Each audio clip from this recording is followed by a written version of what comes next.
Welcome students. आज की इस वीडियो में हम एक केमिस्ट्री का पेपर सॉल्व करने जा रहे हैं जो कि बीएससी थर्ड सेमेस्टर का केमिस्ट्री का पेपर है।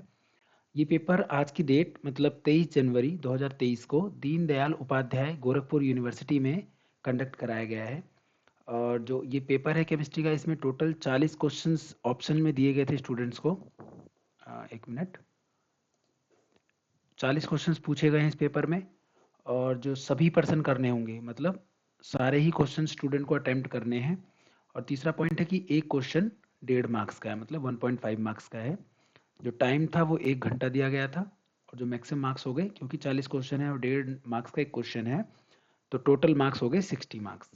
तो ध्यान देने वाली बात यह है कि अभी तक जिन यूनिवर्सिटीज़ में, जैसे आरएमपीएस यूनिवर्सिटी में पेपर हुआ या किसी और यूनिवर्सिटी में पेपर हुआ है, एमसीक्यू का आगरा यूनिवर्सिटी में भी हुआ है, वहाँ पे जो पेपर आ रहा था उसमें चॉइस बहुत ज़्यादा थी। लाइक 675 क्वेश्चंस थे, उसमें से 50 करने थे। लेकिन यहाँ पे मैं ऐसा पहली बार देख रहा हूँ कि जहाँ पे 40 क्वेश्चंस हैं और सब के सब क्वेश्चंस आपको करने हैं। तो चॉइस घटने से पेपर का जो लेवल होता है थोड़ा सा बढ़ जाता है। अगर आपके पास चॉइस होती तो आप इजी क्वेश्चंस पहले अटेम्प्ट करते हैं। एनीवेज, हम क्वेश्चंस पे चलते हैं। 4 से 5 न्यूमेरिकल हैं जो मैंने सॉल्व करके इस वीडियो में डाल दिए हैं। और बाकी क्वेश्चंस, काफ़ी सारे क्वेश्चंस ऐसे हैं जो स्ट्रेट फॉरवर्ड है, जिन पे मैंने कोई एक्सप्लेनेशन नहीं दिया है। चलिए देखते हैं पेपर। देखिए, पहला जो क्वेश्चन है वो एक न्यूमेरिकल है। ये बहुत सिंपल न्यूमेरिकल है। अगर आपने मेरा केमिकल काइनेटिक्स का चैप्टर वाला वीडियो और एमसीक्यू का वीडियो देखा होगा तो ये क्वेश्चन आप बहुत ईजिली सॉल्व कर पाएंगे। तो जो ये पहला क्वेश्चन था, जिसमें क्या दिया हुआ है, फर्स्ट ऑर्डर रिएक्शन है, ए गोज टू प्रोडक्ट्स, और जो टी हाफ है वो आपको गिवन है 100 सेकेंड्स, और आपको रेट ऑफ द रिएक्शन बताना है। इसका आंसर आता है ऑप्शन सी, 6.93 इंटू 10⁻³ पर सेकेंड। ठीक है, ये मैं भी सॉल्व करके आपको बता देता हूँ कैसे आता है। और जो दूसरा क्वेश्चन है, the rate of reaction is given by, आपको एक ऐसी इक्वेशन दी हुई है, उसमें आपको बताना है कि इनमें से कौन सा रेट कांस्टेंट का यूनिट होगा। इसे कैसे सॉल्व करते हैं, एक फॉर्मूला होता है, उस फॉर्मूले में हम ऑर्डर ऑफ रिएक्शन की वैल्यू डालते हैं। ऑर्डर कितना है, 2.5 यानी कि 2.5, या फिर आप कह सकते हैं 5/2 इसका ऑर्डर है। इसके हिसाब से हम सॉल्व करेंगे। ये दोनों ही न्यूमेरिकल नेक्स्ट स्लाइड पे सॉल्व है। मैं इसका आंसर आपको भी बता देता हूँ। ऑप्शन डी इसका करेक्ट आंसर है, यानी कि पहले क्वेश्चन का आंसर है सी और दूसरे क्वेश्चन का आंसर है डी। ये आंसर कैसे आए हैं दोनों, ये देखते हैं। चलिए, ये पहला क्वेश्चन है और ये है दूसरा क्वेश्चन। ठीक है, तो देखिए पहले क्वेश्चन में क्या है, आपको टी हाफ दिया हुआ था 100 सेकेंड, और जो फर्स्ट ऑर्डर रिएक्शन होता है उसमें आपको पता है टी हाफ किसके बराबर होता है, 0.693 डिवाइडेड बाई के, वेयर के इज रेट कांस्टेंट। अब आपको टी हाफ ऑलरेडी गिवन है 100 सेकेंड, तो हम यहाँ से टी हाफ की वैल्यू रख के निकाल लेंगे। तो के क्या आ जाएगा, 0.693 डिवाइडेड बाई 100 इसके नीचे आएगा। सॉल्व करेंगे तो ये आ जाएगा। ठीक है, पर सेकेंड। बस इसका आंसर हो गया। बहुत स्ट्रेट फॉरवर्ड क्वेश्चन था ये। अच्छा, जो दूसरा क्वेश्चन है उसमें जो जनरल फार्मूला होता है रेट कांस्टेंट की यूनिट निकालने का, वो होता है ये, मोल की पावर 1 माइनस एन, एल की पावर n माइनस 1 और पर सेकेंड। ठीक है, जिसमें जो n है वो ऑर्डर ऑफ रिएक्शन होता है। ऑर्डर ऑफ रिएक्शन हमने अभी निकाला था, 5/2 आया था। 5/2 बस इसमें पुट करना है n की जगह, 1 माइनस 5/2, एल की पावर n माइनस 1 था तो हमने यहाँ कर दिया 5/2 माइनस 1 पर सेकेंड। इसको सॉल्व कर लेंगे तो ये आ जाएगा। ठीक है, अब एक थोड़ा सा ट्विस्ट है कि लीटर की जगह जो आंसर दिए हुए हैं उसमें डेसीमीटर यूज किया गया है ना। तो लीटर क्या होता है, 1 litre is equal to decimetre cube होता है। तो सिंपली हमने लीटर को डेसीमीटर से चेंज कर दिया, क्योंकि पावर 3 है, ऑलरेडी 3 की पावर 3/2 था, तो ये हो जाएगा डेसीमीटर की पावर 9/2। तो आंसर हो जाएगा मोल माइनस 3/2, डेसीमीटर 9/2 और पर सेकेंड। ये क्वेश्चन है, which of the following is a pseudo unimolecular reaction. देखो पहला जो है वो जीरो ऑर्डर रिएक्शन होती है, ये भी नहीं है, ये भी नहीं है, ये भी नहीं है और ये भी नहीं है, ये फर्स्ट ऑर्डर रिएक्शन होती है। तो ये जो क्वेश्चन है वो गलत पूछा गया है। इनमें से कोई भी रिएक्शन सूडो यूनिमोलिकुलर रिएक्शन नहीं है। इस पूरे पेपर में 2 क्वेश्चन हैं जो गलत आए हुए हैं, मतलब रॉन्ग क्वेश्चन हैं। तो मे बी ये बाद में सेटल किए जाएंगे बच्चों के साथ। पेपर 38 क्वेश्चन का हो जाएगा मेरे अकॉर्डिंग।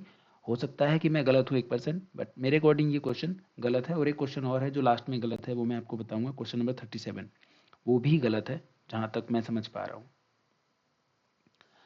नेक्स्ट क्वेश्चन एक और न्यूमेरिकल है जो कि केमिकल काइनेटिक्स से ही आया हुआ है।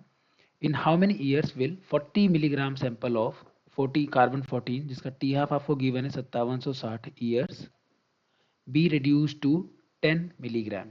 ठीक है, तो जिसका आंसर आएगा वो आएगा 11520। अभी से कैसे आएगा वो हम अभी सॉल्व करते हैं नेक्स्ट स्लाइड में। उससे पहले पैच वाला क्वेश्चन देख लीजिए। For a zero order reaction A goes to product T half is proportional to, T half किसके बराबर होता है, अभी अभी हमने किया था ए नॉट के। ठीक है, तो इसका आंसर होगा ए।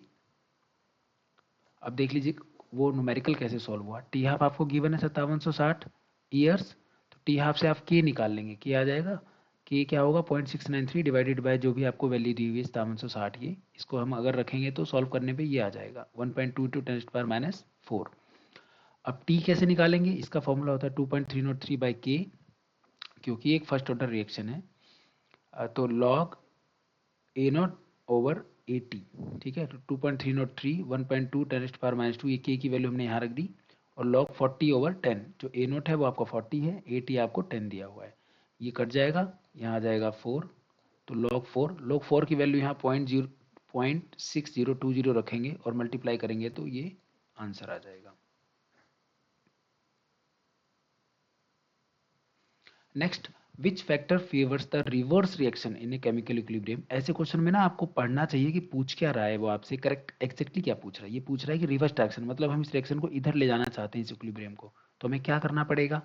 अकॉर्डिंग टू लीच टिलेर प्रिंसिपल, अगर आप प्रोडक्ट की कॉन्सेंट्रेशन बढ़ा देते हैं तो वो रिएक्शन बैकवर्ड डायरेक्शन में जाने लग जाती है। और अगर आप चारों आंसर्स को ध्यान से पढ़ेंगे तो आपको पता चलेगा जो ये लास्ट के 3 आंसर हैं वो गलत हैं। इसका जो पहला आंसर है वो करेक्ट है, क्योंकि इसमें लिखा हुआ है हम सी की कॉन्सेंट्रेशन को बढ़ाएंगे, सी मतलब प्रोडक्ट, तो अगर हम इसे बढ़ाएंगे तो रिएक्शन बैकवर्ड डायरेक्शन में जाएगी। Next, what is chemical potential. Basically जो केमिकल पोटेंशियल होता है वो partial molar Gibbs free energy होता है, तो इसका जो करेक्ट आंसर होगा वो होगा ऑप्शन सी। अच्छा, enthalpy change on A mixing idol gas, हमेशा ये जीरो होता है। जब भी हम आइडल गैस को मिलाते हैं तो जो उसका एंथैल्पी चेंज है वो जीरो होता है। नेक्स्ट है to estimate delta G of process the correct equation is, ये भी स्ट्रेट फॉर्मूला है, delta G is equal to delta H minus T delta S. तो ये कुछ ऐसे क्वेश्चन है जो स्ट्रेट फॉरवर्ड आए हुए हैं। सेलेक्ट द करेक्ट रिलेशन, देखिए जो डेल्टा जी का रिलेशन होता है इसके साथ वो होता है delta G naught is equal to minus, अगर इसके आगे माइनस लगा देते तो ये पहला वाला करेक्ट हो जाता, अब क्योंकि माइनस नहीं लगा तो पहला गलत है। जो इसका दूसरा है वो इसको करेक्ट रिप्रेजेंट करता है, प्रोवाइडेड यहाँ पे थोड़ा सा मिसप्रिंट है। ये जो डेल्टा, ये जो आई आर टी दिख रहा है ये basically delta G naught by यानी कि डिवाइड में है ऐसे। ठीक है, ये आई को अगर हटा दें ऐसे तो ये डिवाइड बाय आर टी है, तो यानी हुआ के पी इज इक्वल टू ई की power minus delta G not divided by R T, ये होगा इसका करेक्ट एक्सप्रेशन। थोड़ा सा मिसप्रिंट है ये तीनों ही, दोनों ही हिंदी और इंग्लिश दोनों वर्जन में ये तीनों लास्ट के आंसर मिसप्रिंट हैं। नेक्स्ट है, ये भी स्ट्रेट फॉरवर्ड क्वेश्चन है फेज इक्विलिब्रिया चैप्टर से। Gibbs phase rule is, Gibbs phase rule क्या होता है, F is equal to C minus P plus two, तो ये भी इजी सा क्वेश्चन है। नेक्स्ट है क्लैपेरॉन इक्वेशन, ये भी स्ट्रेट फॉरवर्ड क्वेश्चन है, आपसे फॉर्मूला पूछा गया है, फॉर्मूला ये रहा। If freezing point of a snow glacier A at its top and B at its bottom, then, ये हमेशा जो टॉप पे होता है वो टेम्परेचर, जो फ्रीजिंग पॉइंट होता है वो नीचे की तरफ ज़्यादा होता है और ऊपर की तरफ कम होता है, इसीलिए आपने देखा होगा जो आइस होती है वो टॉप पे कम पिघलती है और नीचे की तरफ वो पानी की तरफ पिघल जाती है, तो यानी कि नीचे का जो फ्रीजिंग पॉइंट है वो हाइयर होता है जिसे पानी अचीव नहीं कर पाता, इसलिए वहाँ पे मेल्टिंग स्टार्ट हो जाती है। हाउ मेनी फेजेस कैन को exist at equilibrium in phase diagram of sulphur, sulphur में दो, इसका आंसर होगा टेम्परेचर और प्रेशर जो होते हैं इक्विलिब्रियम में होते हैं in case of sulphur. Next, the density of helium gas will be highest at, इसका आंसर होगा 0 डिग्री एंड 2 एटमॉस्फेरिक टेम्परेचर, यानी कि टेम्परेचर 0 डिग्री और pressure 2 atmosphere. The rate of diffusion of methane at given temperature is twice, यहाँ पे in नहीं आएगा, ये इज है, is twice than that of an unknown gas, what will be the molar mass of an unknown gas, आपको unknown का molar mass बताना है, इसका आंसर 64 आएगा। ये कैसे आया चलिए देखते हैं।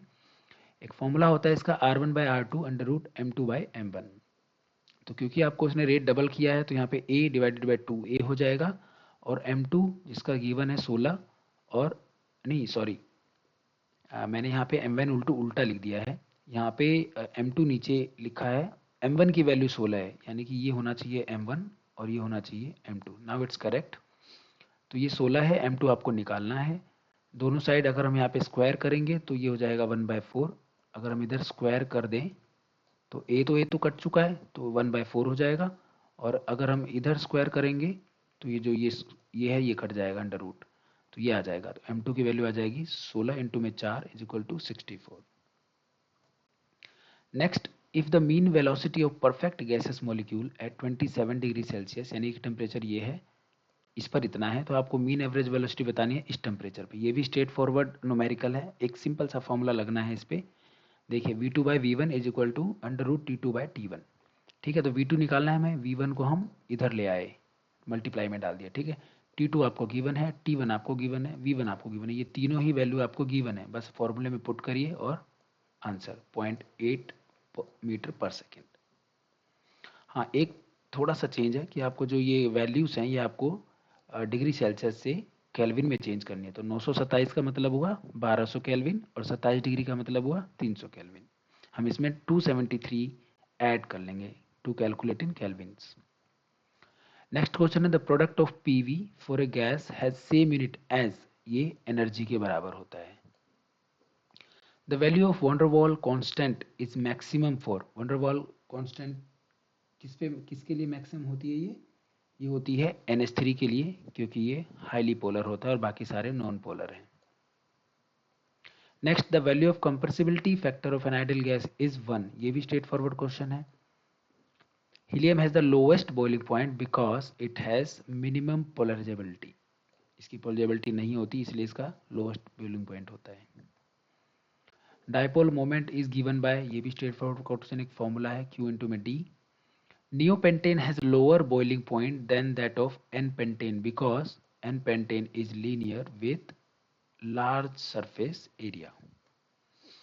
From the following, select the correct statement. Orthonitrophenol is an intramolecular or hydrogen bond while para-R is an inter.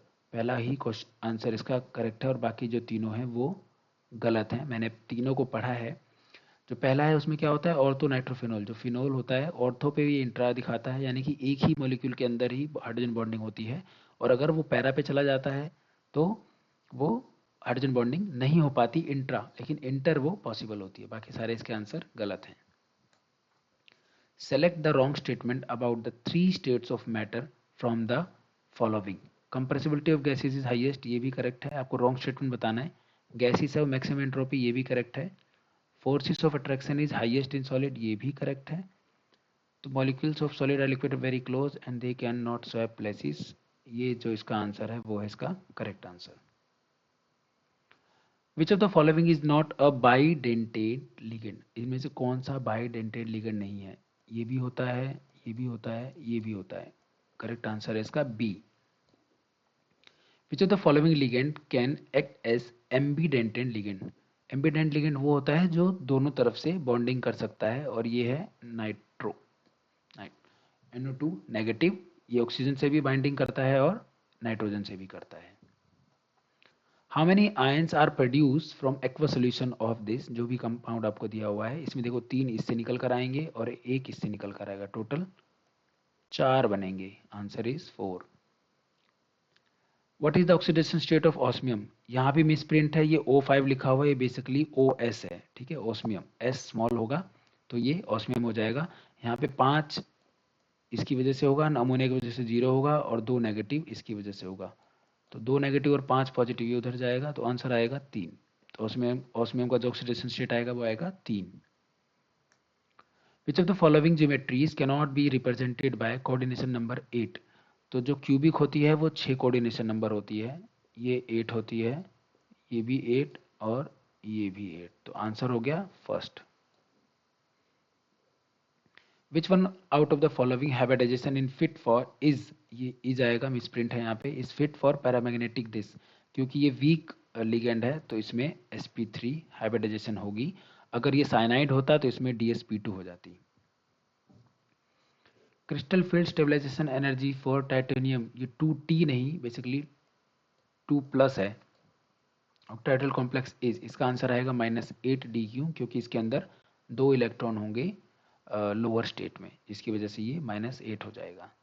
Next है which of the following ligand will produce highest CFSE is octahedral complex if the central metal is same.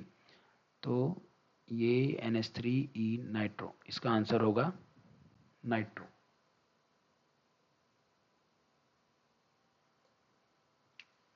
Next which of the following will have maximum number of unpaired electron.